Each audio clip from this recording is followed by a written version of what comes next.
Davanti a 5.000 persone in piazza San Marco, arrivate da tutta Italia, ma anche dall'estero, compresi Belgio e Perù, Laura Pausini ha incantato Venezia per la prima anteprima del suo tour mondiale che si aprirà a dicembre.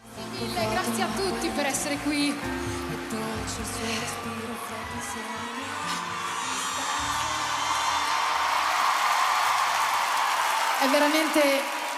È veramente molto emozionante per me ricominciare un tour dalla mia terra, dall'Italia.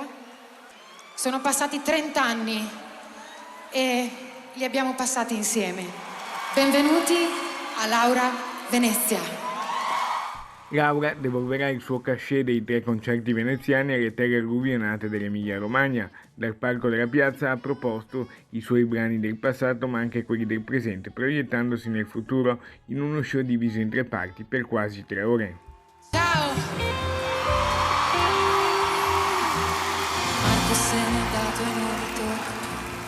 Il treno delle 7:30 senza lui. Cuore di metallo senza l'anima.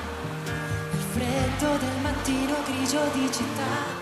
L'artista ha lanciato alcuni messaggi importanti contro la violenza femminile e per l'impegno a custodire il pianeta Terra, e quando il diluvio ha impedito l'uso degli strumenti, lei non si è fermata ma ha continuato a cantare sotto la pioggia senza l'ausilio degli strumenti. Posso fare sempre il primo passo e venirti ancora incontro, perché come avere sete con il mare dentro.